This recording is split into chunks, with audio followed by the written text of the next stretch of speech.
Steve Harvey had seen people come to his stage from every kind of distance.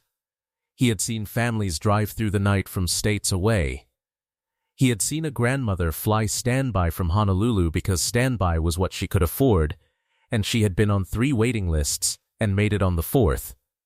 He had seen a man in his 80s take 3 separate buses from a town in West Texas. A journey of 4 hours, because his granddaughter had applied for both of them and he had said yes. He had seen the distances people traveled to get to a good thing. He thought he had seen all of them. He had not seen this. 11 miles. On foot. Starting at 5:30 in the morning, before the sun had fully committed to the day, along a route she had mapped the night before on her phone. Not because she did not know the way, but because she wanted to know exactly how long it would take, so she would not be late, so she would arrive at the right time in the right condition, which meant arriving early enough to compose herself before she walked through the door. She had worn the right shoes. Not her best shoes, those were heeled, for occasions, not for 11 miles. She had worn her running shoes, the ones she had owned for 3 years and kept clean, because clean shoes, her grandmother had told her, are the mark of a person who takes care of what they have. She had carried her good shoes in a bag. She had changed in the restroom outside the studio. She had walked to the sink and washed her face and dried it with the paper towels that studios provide and that feel, in the fluorescent light of a restroom at 7:40 in the morning after 11 miles, like the most generous thing in the world. She had put on her good shoes and put her running shoes in the bag and looked at herself in the mirror. She had said, to herself, quietly, "Okay." She had walked out. She had stood at the production check-in desk and given her name and been given a lanyard and a smile from the production assistant who did not know, and could not have known, that the woman standing in front of her with the lanyard and the bag with the running shoes had walked 11 miles to get here. She had not mentioned it. She was not a person who led with what the getting here cost her. She was a person who arrived and did the thing she came to do. Her name was Brenda Otieno. She was 37 years old. She was from Stockton, California, and when Steve Harvey asked her, in the ordinary way that he asked everyone how she got to the studio today, she told him the truth. She always told the truth. What Steve Harvey did with that truth is why this story matters. It was a Monday taping in mid-October, the kind of October Monday that has a specific quality, the first Monday after a weekend that has finally decided to be autumn, and the studio lights feel less like correction and more like celebration. The warmth of a place that has committed to being bright when the world outside has committed to going gold. 206 people in the audience. A number the floor manager had written in her notebook in the careful way she wrote everything, because she was a person who believed that the count of people in a room mattered, that rooms are different depending on who is in them, and knowing who is in them is a form of respect. The warm-up comedian had worked for 35 minutes, longer than usual. Because the audience had the energy of a Monday crowd, slightly more raw than a Thursday crowd, slightly more in need of the work of warming up, people who have started their week and brought some of the week's weight with them and need a few more minutes to set it down. By the time Steve Harvey walked out at 9:48 in a suit of deep forest green with a pocket square of pale ivory, the weight had been set down and the room was ready. He moved through the front rows with the ease of a man who has stopped worrying about where he belongs. He was in the room. The room was glad. That was the arrangement, and it had been working for a long time. He stopped at a young woman in the second row who was holding a notebook. Not a phone. A notebook. Paper, pen. "What's in the notebook?" Steve asked. She held it up. It was open to a page of handwriting, small and dense, organized into what appeared to be lists. "I'm a school teacher," she said. "I have 31 third graders who gave me things to write down today so I could tell them about it." Steve looked at the notebook. "What kinds of things?" he said. She flipped back a few pages. Marcus wants to know if the answers are made up. Jalen wants to know how the board lights up. And Destiny, she paused, finding the line, wants to know if you're nice in real life. Steve Harvey looked at the notebook. He looked at the audience. Tell Destiny, he said, that I am having a good day. The teacher wrote it down. The audience laughed in the way audiences laugh when something is both funny and genuinely moving, which is its own distinct laugh, warmer and more surprised than either one alone. Steve moved to the stage. Two families waited.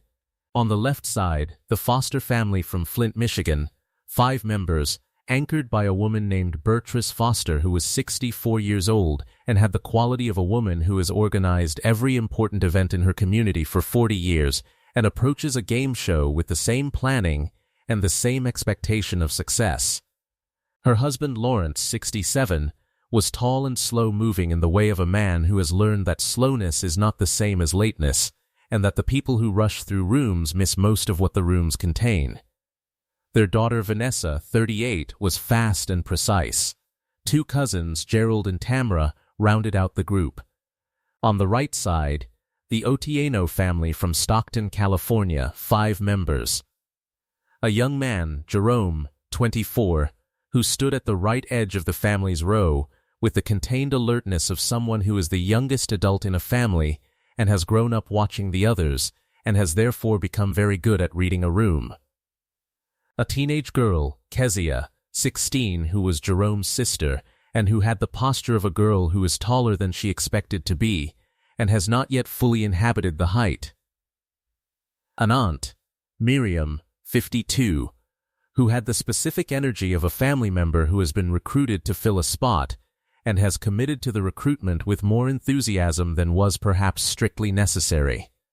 A man in his 60s named Samuel, a family friend so long-standing that the family introduced him as Uncle and corrected themselves, and then uncorrected themselves because Uncle was what he was, even if blood did not confirm it. And at the center, Brenda Otieno, 37 years old. She had good shoes on. She stood with her feet slightly apart, in the specific stance of a person who has been on their feet all day and has found a way to stand that distributes the weight. She had a bag next to her on the stage that contained, if you had looked, a pair of running shoes that had covered 11 miles this morning. She had a face that was open and composed at the same time. The face of a person who shows you what is real without showing you everything. She had arrived at check-in at 7:43, 2 hours and 3 minutes after she started walking. She had not mentioned this to anyone. Steve Harvey walked to the Otieno family and looked at Brenda. Brenda Otieno, he said. Stockton, California. Yes, sir, she said. What do you do? I work at a dry cleaner, she said. 8 years, and I do home health aid work on the side. Afternoons, 2 jobs, Steve said. 2 jobs, she said. He looked at her. How'd you get here today? He asked. It was a question he asked sometimes. Not always. He asked it when something in the first exchange made him want to know more about the distance between a person's ordinary life and this stage, which was always a distance worth understanding. Brenda Otieno looked at him. She was not a person who led with what the getting here cost her. But she told the truth. I walked, she said. Steve Harvey looked at her. From where? He said. From where I parked, she said. She paused. She amended herself, because she had not parked, and she was a person who told the truth. From the lot on Garfield. I walked from there. How far is the lot on Garfield? Steve said. She was quiet for a moment. About 11 miles, she said. Brenda Otieno had grown up in Stockton, not in the best part and not in the worst part, in the particular middle that doesn't make the news and doesn't make the brochures, the part where ordinary people do ordinary things with the resources available to them, which are sometimes enough and sometimes not. She had grown up with her grandmother Esther, not the Esther from a different taping, a different season, a different story, but an Esther who shared the name and possibly the quality. The quality of women who have been holding things together for so long that they have forgotten what it felt like to not hold things, and who have decided, somewhere along the way, that the holding is not a burden but a practice. Grandmother Esther had raised Brenda from the age of 6. Brenda's mother had left, not dramatically, not with a scene, just gradually and then all at once, the way some people leave when the leaving is easier than the staying, and they have not yet learned that the easier thing is not always the right thing. Brenda's father had been gone before she was old enough to have a clear memory of him. Esther had kept the family, Brenda, and Brenda's younger brother Jerome, who was now 24 and standing at the right edge of the Otieno family's row on the Family Feud stage, in a 2-bedroom house on a street where the neighbors knew each other's names. She had worked as a laundry presser for 31 years. She had kept the house clean and the refrigerator stocked, and had told Brenda every evening before bed the same thing: "We have what we need. That is enough. That is more than many." Brenda had believed her. She had learned to manage carefully, not anxiously. That was the distinction her grandmother made. Anxiety is managing what you don't have. Careful is managing what you do. She had gotten a job at 17. A second job at 21. She had taken community college courses at night for 2 years, accounting and business, and had decided that the courses were interesting, but that the debt of a longer program was not something she could responsibly carry. And she had stopped before the debt became the point. She had been at the dry cleaner for 8 years because the dry cleaner's owner, a Korean-American woman named Mrs. Cho, who had been in Stockton for 32 years, and who had hired Brenda when Brenda was 29 and had offered her, within 18 months, a shift supervisory role, because Mrs. Cho was the kind of employer who noticed what her employees were and acted on it. Brenda had accepted the supervisory role. She was good at it. She was good at systems, at knowing what needed to happen and in what order, at managing the flow of a small business with the particular intelligence of a person who has been managing limited resources their whole life and has become, through the practice, expert in efficiency. The home health aide work was 4 afternoons a week. She went to the homes of 3 elderly clients, a man in his 80s named Gerald who had been a jazz musician and who played her records when she arrived, a woman named Flora who was 93 and who had opinions about everything and shared them, and a couple named Herb and Diane who had been married for 62 years and who needed help with different things at different times, and who always, when Brenda arrived, offered her tea, which she always accepted even when she was not thirsty, because the offering was the point. She made enough. Not a lot. Enough, the distinction her grandmother had made. Her car had died in August. Not dramatically, it had given her warning, the kind of warning that cars give when they know they are going and want to be honest about it. The transmission had been making the particular sound of something that has been working too hard for too long and has run out of the capacity to pretend otherwise. She had taken it to a mechanic, a man named Hector, who had been doing her oil changes for 4 years and who she trusted because he had never told her she needed something she didn't need.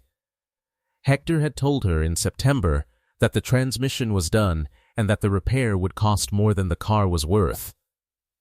She had sat in Hector's waiting room for a moment. She had done the math. She had said, "Okay, Hector, thank you for being straight with me." She had walked home from the mechanic. She had started walking places. It was not a hardship, she announced. It was not a story she told. She adjusted her schedule, leaving earlier, arriving with time built in, wearing the right shoes. She had mapped the routes. She had learned which routes were safer and which were faster, and which ones had the coffee place where a small cup was $1.25 and where the woman behind the counter had started recognizing her and giving her the slightly larger size at the same price, which was kindness operating in the idiom of a busy morning. Jerome had offered to lend her money for a bus pass. She had said no. Jerome was 24 and working a warehouse job and sending part of his check to grandmother Esther every month, who was now 81 and living on a fixed income and did not need the check, but received it because Brenda and Jerome had agreed without discussing it that this was what you do. She had told Jerome, "Keep your money. I have good shoes." Jerome had looked at her shoes and not said what he was thinking. He was thinking, "Those are the same shoes you've been wearing for 3 years."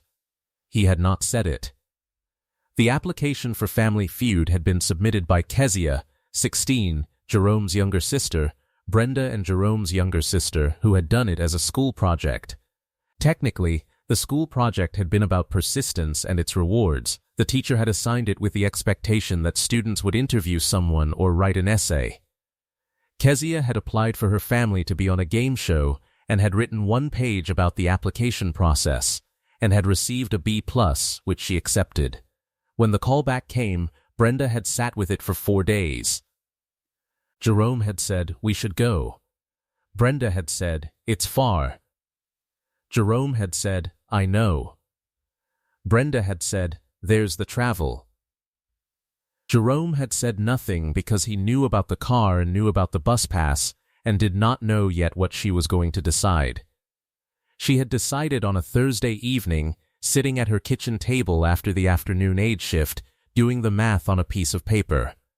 Not a spreadsheet, a piece of paper, because her grandmother had always done the math on paper, and you do things the way the people who taught you do them. The math had said, if you win, the travel costs pay for themselves many times over. The math had said, you can walk there. She had circled the distance on the paper, 11.2 miles. She had written the departure time, 5:30 a.m. She had written, good shoes. She had come. She had arrived at 7:43. She had changed in the restroom and washed her face and looked at herself in the mirror and said okay. She had walked out and given her name and received her lanyard and stood in line with her family, her bag of running shoes at her side, and she had not mentioned a word of this to anyone. And now Steve Harvey was asking. Steve Harvey heard the number, 11 miles. He processed it in the way he processed everything, quickly, precisely, without showing the processing. His face did not change in the way faces change when they are performing surprise. It changed in the way faces change when the brain has just received something that requires adjustment. A micro-recalibration. A reframing of the person in front of him. 11 miles, he said. Approximately, Brenda said. On foot, yes, sir. Starting at 5:30, she said. He looked at her. He looked at the bag beside her. He looked back at her face. What's in the bag? He said. She was quiet for a beat, the beat of a person deciding whether to go further. My other shoes, she said. He looked at the bag. You changed shoes, he said. In the restroom, she said. Before check-in. Steve Harvey looked at Brenda Otieno. He looked at everything she had just told him without making it a story, the 5:30 departure, the 11 miles, the good shoes carried in a bag, the restroom mirror, the okay said to herself, the arriving and composing and walking out.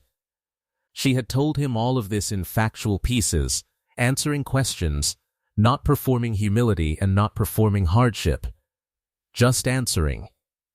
The way she did everything, specifically and without waste. Why didn't you take a bus? Steve asked. She looked at him.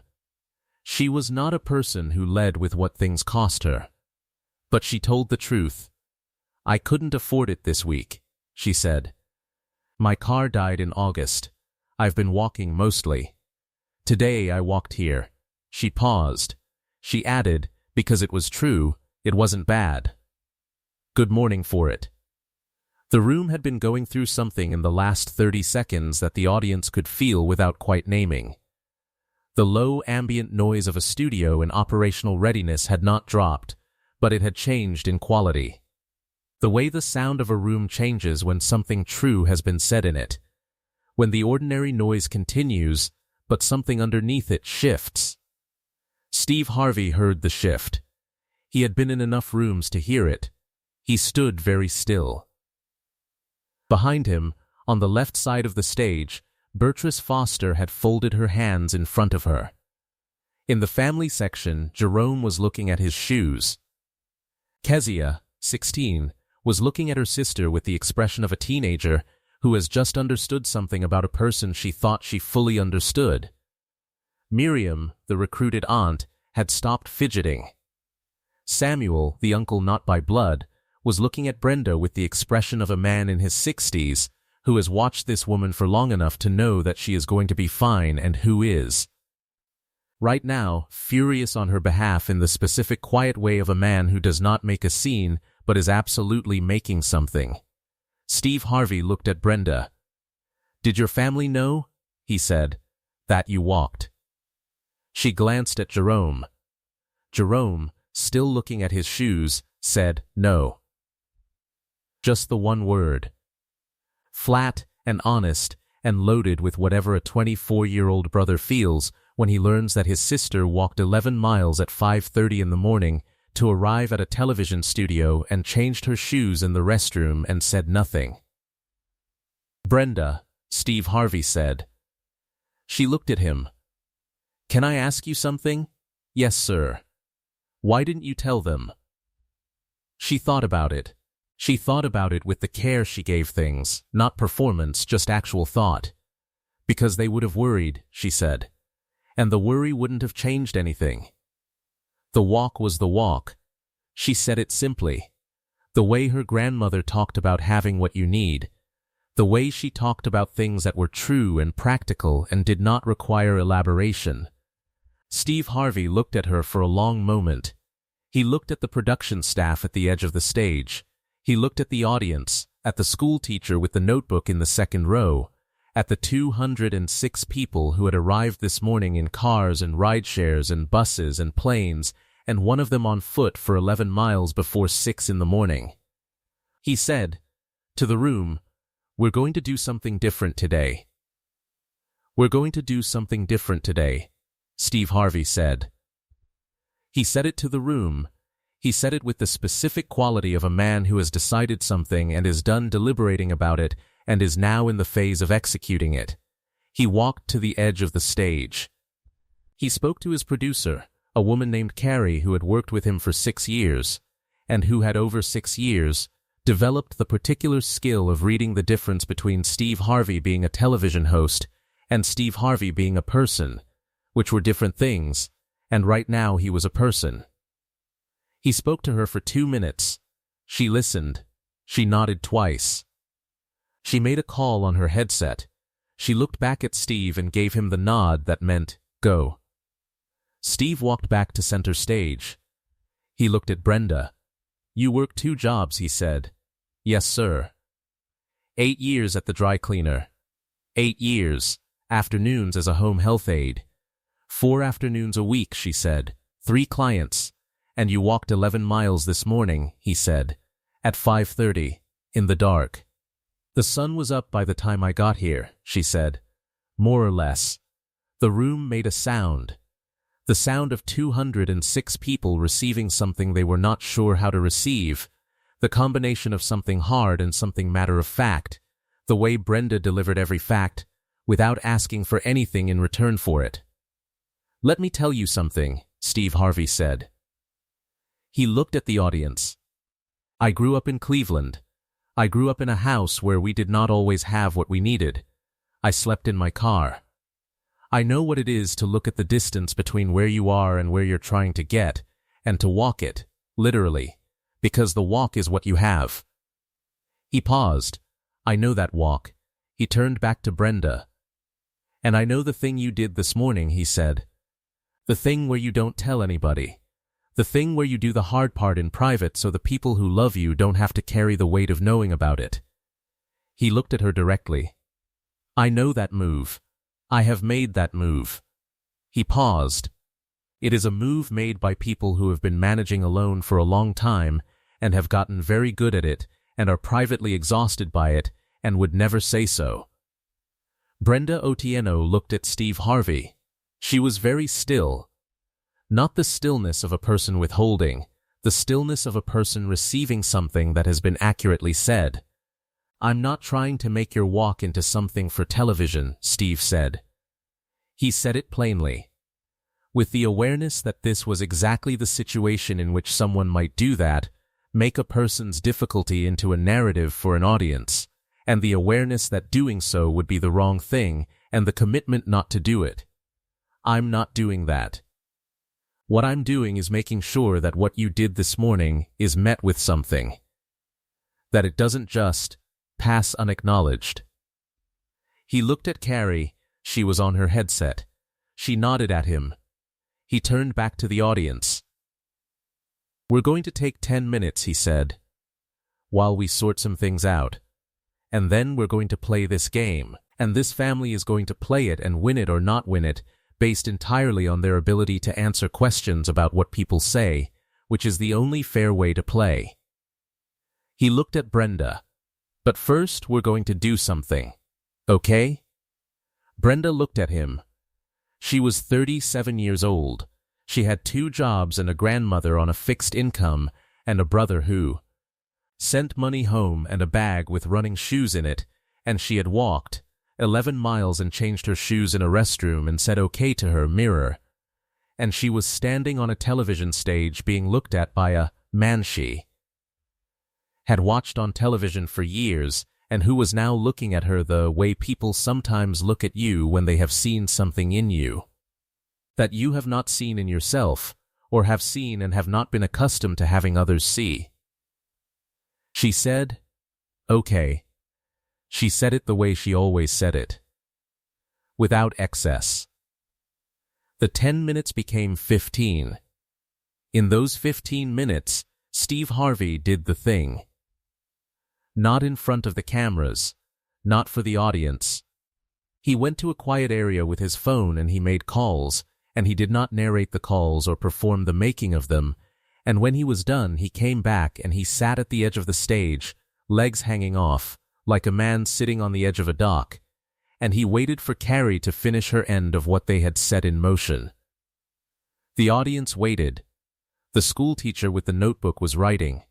Jerome was talking quietly to Kezia. His voice was too low to carry, but the expression on Kezia's face, moving through something complicated, landing somewhere that was not quite crying and not quite laughing, and was the specific expression of a 16-year-old who is learning something about her sister that is breaking her open a little, was visible from every angle. Beatrice Foster, on the left side of the stage, had walked over to the Otieno family's side during the break, not officially, not announced. She had simply crossed the stage and was standing near Miriam, the recruited aunt, and they were talking in the low tones of 2 women who have sized each other up and decided they are in the same category, and that the category is people who keep things running. Samuel, the uncle not by blood, had found his way to Jerome and put his hand on Jerome's shoulder. Jerome had nodded. Brenda stood at her podium and looked at the board. The board was off, between tapings, between the moment and the resumption. But she was looking at it anyway, looking at the place where the answers would appear, looking at the blank space where the thing she came to win would be. She was not performing composure. She was just composed the way she was. The way she had learned to be from a woman named Esther, who had managed what was available and called it enough, and had never asked her grandchildren to perform gratitude for the managing or sorrow for the circumstances. Steve Harvey came back. He sat on the edge of the stage. He looked at Brenda. "I need to tell you a few things," he said. "And I need you to just listen. Okay? You don't have to say anything. Just listen." She looked at him. "Okay," she said. Steve Harvey told her 3 things. The first thing, a rideshare account had been set up in her name, pre-loaded with enough credit to cover her transportation needs for 1 year. He had called in a favor. The favor had been granted. The account was real and would be waiting for her when the taping ended and she walked out. He told her this plainly. Not as a grand announcement, as information. Brenda Otieno looked at him. She was quiet for a moment. She said, "That's too much." He said, "It's not." She said, "You don't know that." He said, "Yes, I do. 11 miles is too much. A year of rides is not enough. But it's what I've got right now." She looked at him. She said, "Thank you." The second thing, he had spoken to a community organization in Stockton that worked with single-income households navigating vehicle loss. A small organization, local, not nationally known, the kind of organization that does not have a big platform but has a waiting list because the need is constant and the resource is real. They had a program that helped people in exactly Brenda's situation. He had given them her name. Someone from the organization would be in touch. Brenda said, "I'm not sure I qualify." He said, "Let them decide that." She said, He said, "I know. You don't like asking." She looked at him. He said, "You didn't ask." "I asked. On your behalf. That's different." She was quiet. "Is it?" She said. "Yes," he said. "You earned the asking by walking 11 miles and not telling anyone. That's the thing that bought you the right to have someone ask for you. You've been managing alone long enough. Let something come toward you." The room was very, very quiet. Not because of the silences of other episodes, the 7 minutes on the floor, the 3 Korean women in each other's arms. Steve Harvey frozen between 2 identical faces. The quiet of this moment was different. It was the quiet of 206 people listening to a man tell a woman to let something come toward her, and recognizing in the instructions something they had needed to hear too, perhaps for a long time. The school teacher in the second row was no longer writing in her notebook. She was just listening. The third thing Steve told Brenda was this. He was going to give the game show winnings, regardless of how much the Reyes family won. He caught himself. He corrected himself. Regardless of how much the Otieno family won, he had said the wrong family name, and he did not hide the correction. The winnings would go to Brenda to use as she needed, as the family needed, for whatever the math on the piece of paper said was next. This was not within the normal structure of the show. It was, however, within the structure of a man who had been given a platform for 20 years and understood, on this particular Monday morning, that the platform was not decorative. Brenda looked at him. She said, "What if we don't win enough?"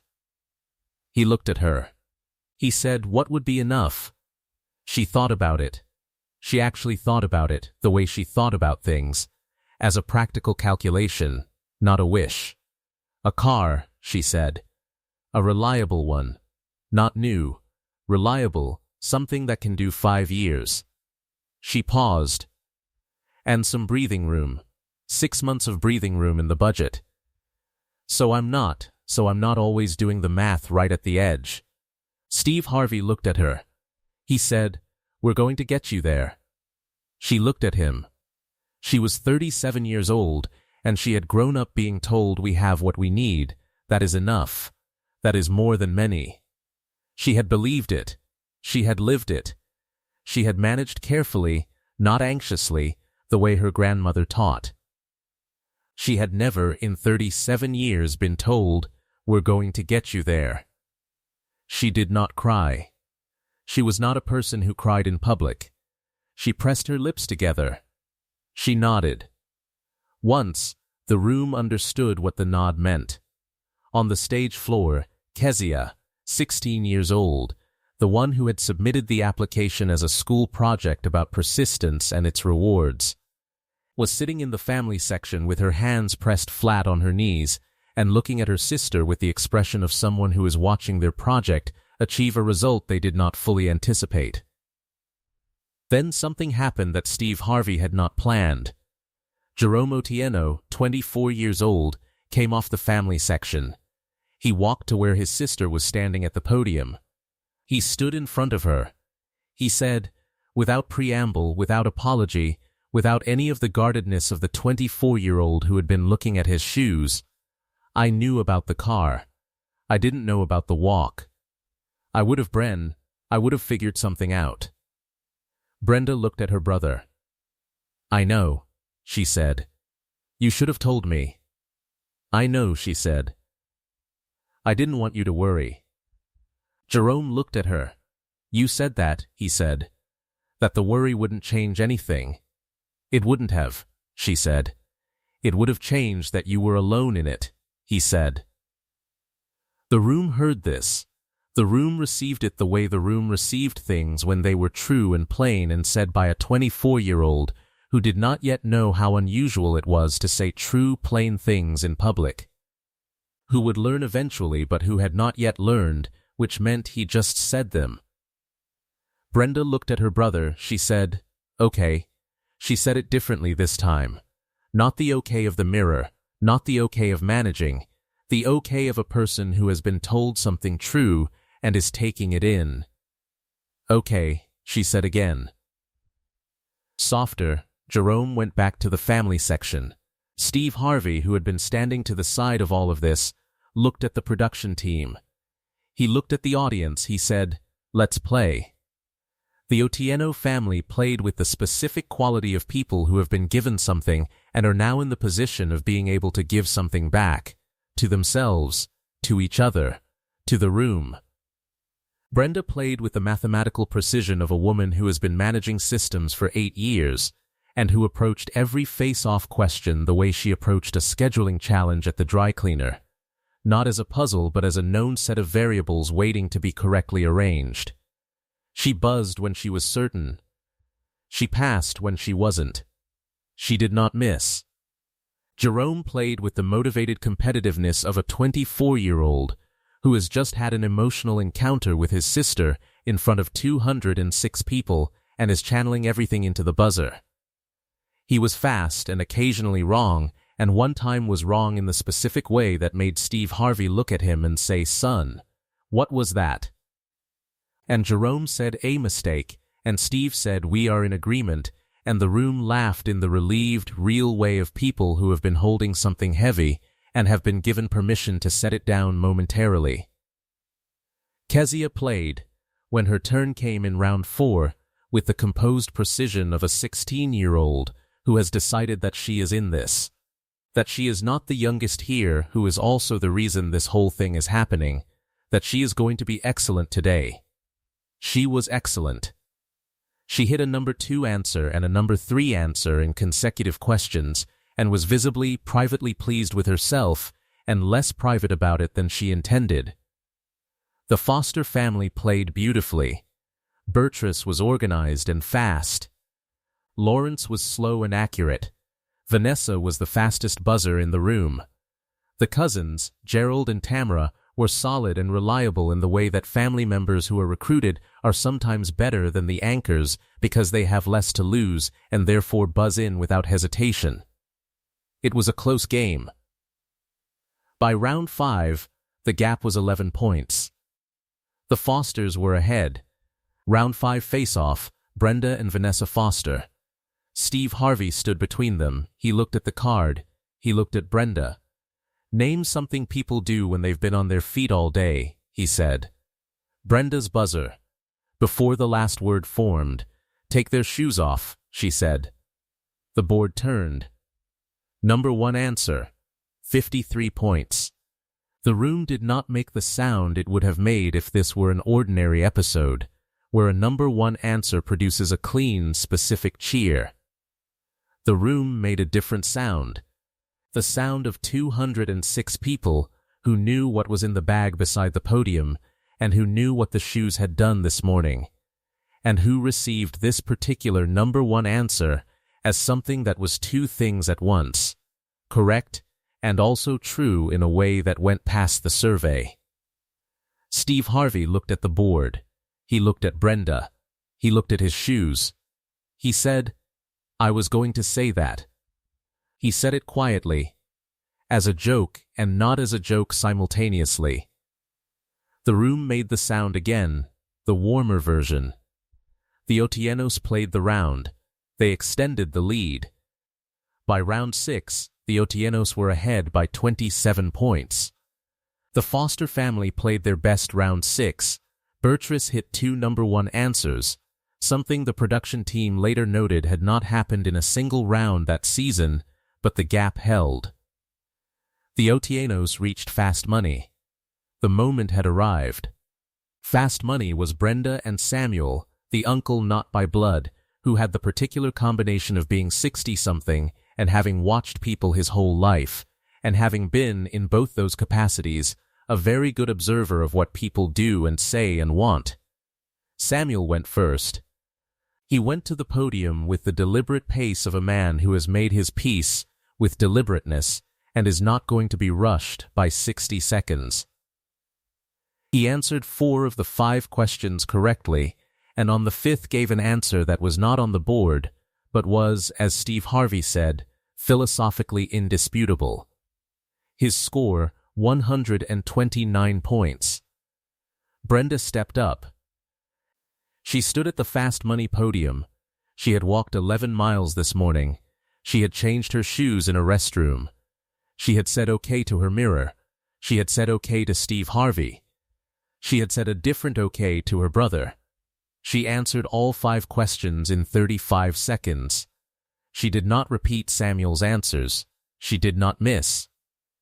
Her score, 167 points. Combined, 296 points. The Otieno family had won $26,000. $26,000. Brenda stood at the podium and looked at the number. $26,000. She was a woman who did math on paper, the way her grandmother did. She had been doing math in her head all day. The cost of 11 miles, the cost of the car, the cost of 6 months of breathing room. She was doing the math now. $26,000. A reliable car. 5 years. Some breathing room. The math said, this is it. This is exactly what she had said to Steve Harvey when he asked. She looked at the number. She looked at the bag with the running shoes. She looked at Jerome in the family section, who was standing with his hands on top of his head in the way of young men who do not know what to do with their bodies when something large happens. She looked at Kezia, who had both fists raised, who was beyond composure entirely, who was 16 and had submitted an application as a school project and was watching her sister win $26,000 and was not pretending to be cool about any of it. She looked at the number one more time. She said, very quietly, to no one and everyone, okay. Steve Harvey let the room breathe. He had done this enough times to know that the right thing after a win like this is not narration, not commentary, not the host arriving with words to frame what the audience can already feel. The right thing is to step back and let the family have the space. He stepped back. He watched Jerome pull his sister into a hug that was more than a hug. The hug of a younger brother who has just understood something about his older sister that he will spend the rest of his life being grateful for and periodically furious about. The specific dual emotion of, I didn't know, and I should have known, and I'm glad you had it handled, and I'm going to be angry about the 11 miles forever. He watched Kezia arrive from the family section and stand beside her siblings with the specific expression of a person who has done something that changed things and is not sure yet what to do with being that person. She would learn. She had a teacher who gave B+ for extraordinary things, and she was going to be fine. He watched Samuel shake Brenda's hand, then reconsider and put his arm around her, the arm of a man who has been family without the name for long enough that he has stopped noticing the name is missing, and so has she. He watched Miriam, the recruited aunt, crying with the free, uncomplicated tears of someone who was not carrying anything today and can therefore let it come through them without cost. He watched Bertrice Foster, on the left side of the stage, watching all of this with her hands folded in front of her and an expression of genuine pleasure. The pleasure of a competitor who played well and is glad the other family won and sees no contradiction in both of those things. He walked to center stage. He had a few things to say. He had been collecting them, not in the way of a prepared speech, but the way you collect things when you are paying close attention and have been in a room where everything matters and you need to say what it means before the room disperses. Brenda, he said. She looked at him. You are $26,000 richer than you were when you walked in this morning, he said. And you walked in this morning. He paused. I don't want to lose that detail. I want you to hold that detail. Because, in the story of this day, the walking is the thing, not the winning. The walking is the thing. She looked at him. The walking is the thing, he said again, because the walking is what you are. The walking is a person who looks at 11 miles and does the math and circles it on a piece of paper and writes good shoes and shows up. He paused. You showed up. You have always shown up. You showed up for your grandmother and for your brother and for your clients and for your job for 8 years, and today you showed up for yourself.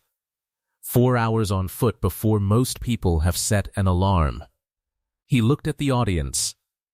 I want to talk about the thing she said, Steve said. She said, the worry wouldn't change anything. The walk was the walk. He paused. That is the philosophy of a person who has been managing alone for a long time. It is a correct philosophy. It is also a lonely one. He looked at Brenda. And I want to say something about that. About the managing alone. He was quiet for a moment. We tell people to be self-sufficient, he said. We hold it up. We celebrate it. We tell people, handle your business, figure it out. Don't ask. And there is value in that. There is real value in the discipline of being a person who handles things. He paused. But the discipline becomes a problem when it teaches you to be alone in everything. When it teaches you that asking is weakness. When it teaches you to walk 11 miles rather than let someone know you need a ride. He looked at Brenda. Jerome was right, Steve said. He said it would have changed that you were alone in it. That is the thing, not the miles, the aloneness. He paused. The miles are hard. The aloneness is the harder thing. Brenda Otieno stood at the podium and looked at Steve Harvey and said nothing. She was receiving something. She received it the way she received everything, specifically, without excess, with the complete attention of someone who has learned not to waste what is given. Your grandmother told you we have what we need, Steve said. He did not know this. He guessed it. He guessed it from the quality of her, the specific quality of someone who has been taught to manage what is available by a person who believed in the managing. Somebody told you that. And it's true. But it's also a thing that can be said wrong. It can be said wrong if it teaches you to stop looking for more than what you have. Because sometimes more is available. Sometimes you just have to let it come toward you. He looked at her. Today you let it come toward you, he said. The rideshare account, the organization, the $26,000, those things came toward you. You didn't ask for them. You walked 11 miles and told the truth and let them come. And they came. He paused. That is also something. That is not weakness.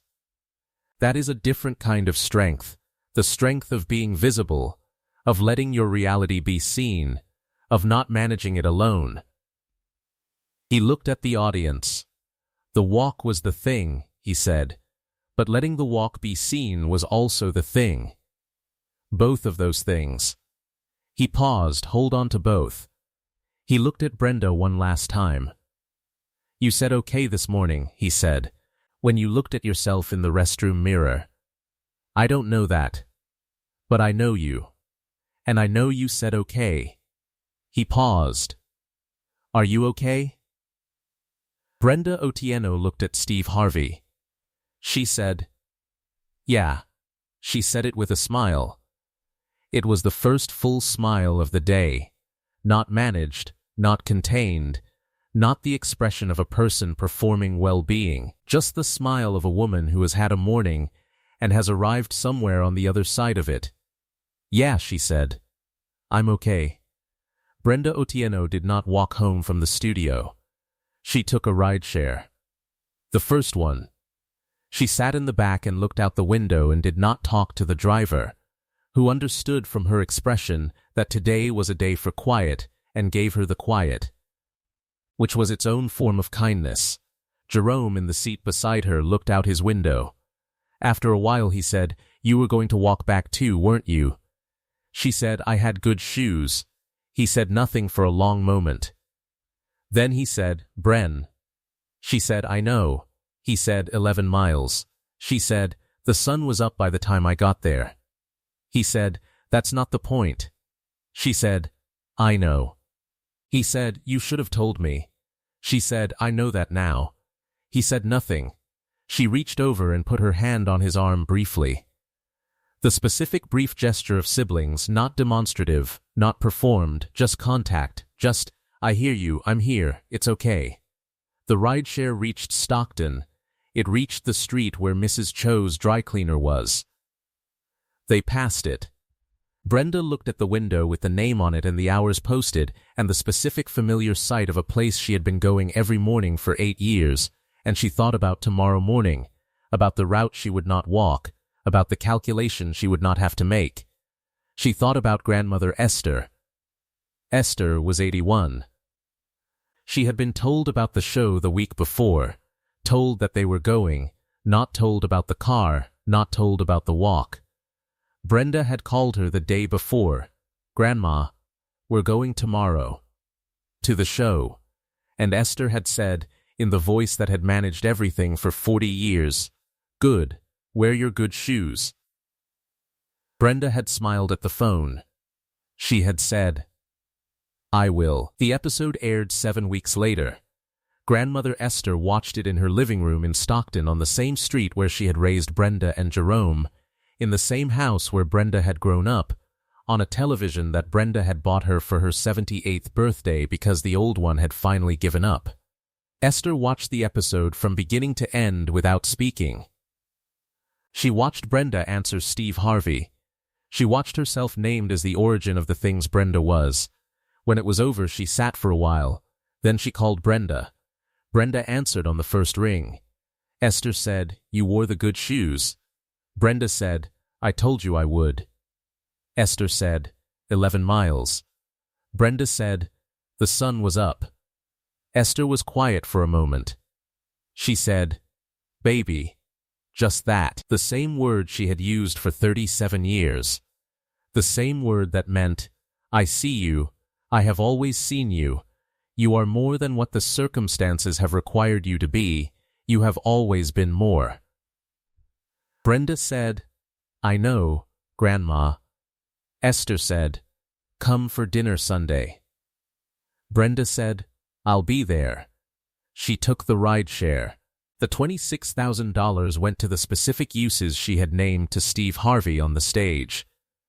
The car, a 4-year-old Honda with 83,000 miles on it, purchased from a dealer in Stockton who did not give her the best price the first time, but who gave it to her the second time when she came back with her research done, which was how Brenda did everything.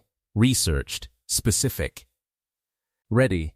The breathing room, 6 months of the budget not at the edge.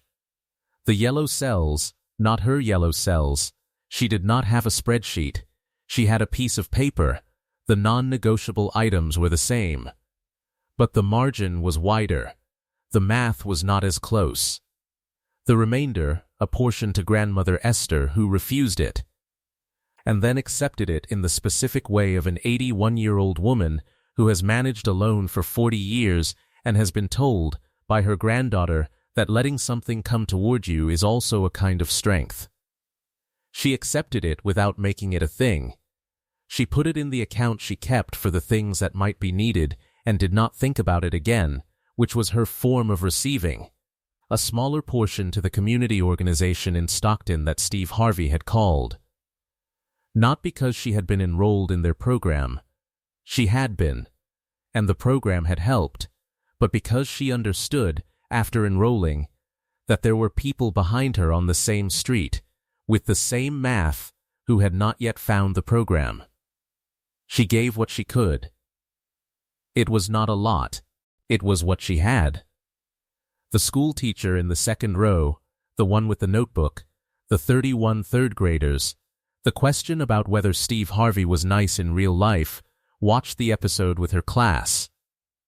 She had obtained permission from the production team to use a clip for educational purposes. She used the clip of Brenda saying, "The worry wouldn't change anything." The walk was the walk. She asked her class, "What do you think she meant by that?" Marcus, who had wanted to know if the answers were made up, said, "She means she was going to do it anyway, so why make other people sad about it?" The teacher wrote it down. Destiny, who had wanted to know if Steve Harvey was nice in real life, said, "He was really nice to her. He got her a car, basically." The teacher wrote that down too. Jalen, who had wanted to know how the board lit up, had been fully satisfied on that front and added no further analysis. The teacher kept the notes. She added them to the notebook. She had 31 pages of notes now, one for each student, one for each thing the students had noticed and named. She kept the notebook on her desk. Sometimes, at the end of a hard day, she read a few pages, the specific, unguarded observations of 8-year-olds encountering the world and naming what they saw.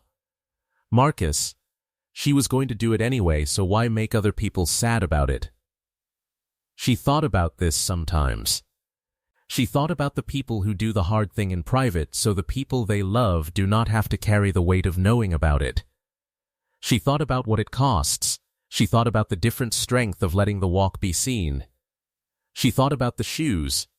Clean shoes, Brenda's grandmother had told her, are the mark of a person who takes care of what they have. She had walked 11 miles and arrived with clean shoes. She had always arrived with clean shoes. That was the thing. That was the whole thing. If this story found you today, if you know someone who does the hard thing in private, who walks when they cannot afford the bus, who says the worry wouldn't change anything, who shows up clean and composed and does not let the distance show, tell them you see them. Tell them the miles show even when they try to hide them. Tell them that letting something come toward them is also a kind of strength. Subscribe to this channel so you never miss the moments that remind us what people are made of.